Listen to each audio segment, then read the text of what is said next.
selling it? Cool.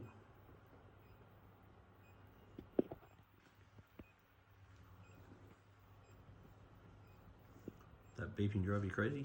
Yep. It's a wildfire of wildfire and enemies. Mm-hmm. There's heaps of them there.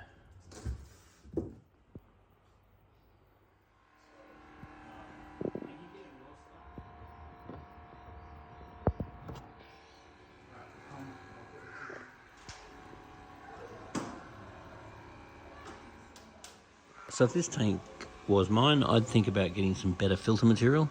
So there's various filter materials on the market.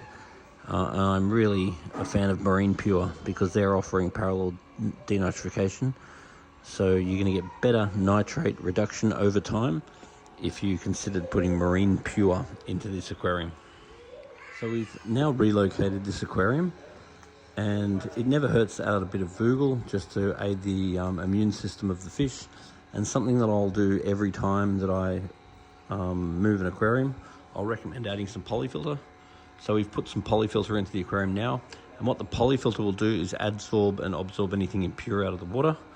And in this sort of case, especially where there's a lot of sediment, then the polyfilter is wonderful for removing the sediment, but most of all, the polyfilter is wonderful for removing any possible hydrogen sulfide that can be released during a situation like this move.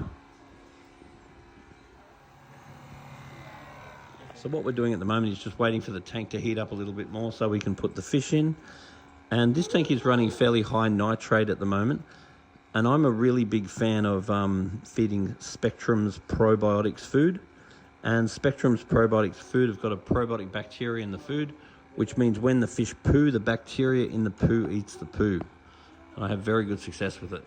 So with a tank after a move, I do like to keep the salinity a little bit on the low side. It eases osmotic pressure and increases immune system. Now, a UV sterilizer is a wonderful thing, especially after something like a move like this. But it is important that you replace the tubes on the UV on a yearly basis. When you do move an aquarium, it's a wonderful opportunity to give your sump a nice big sprinkling. Now, there is a wrasse in this tank, and it must do a very good job with bristle worms, because there was absolutely none in this tank, which is really wonderful, because half the time when I do these relocations, I'm too dumb to use gloves, and so therefore I end up stinging myself every single time. But this time I didn't get stung, and I haven't seen a bristle worm inside. Very exciting. There are traps in that available that can help, but bristle worms are very common, and I hate them.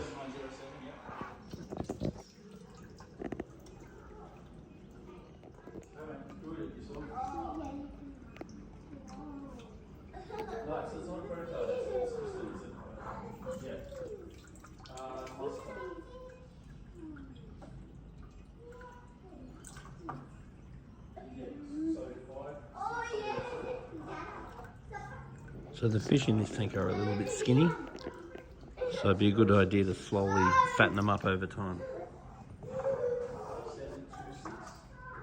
And after a move, you really want to be watching white spots. A regular water test after a move is a very good idea.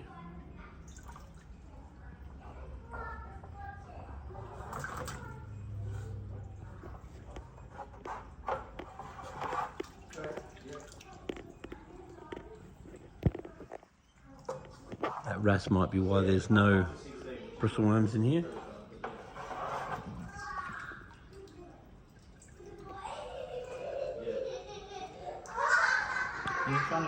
The long nose is very skinny.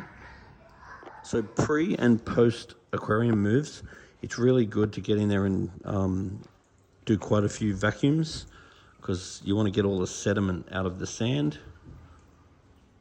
And I'd use this opportunity while there's lots of room to get in there before you start repopulating everything back, and try and get some of that sediment out of the sand, which inevitably builds up over time.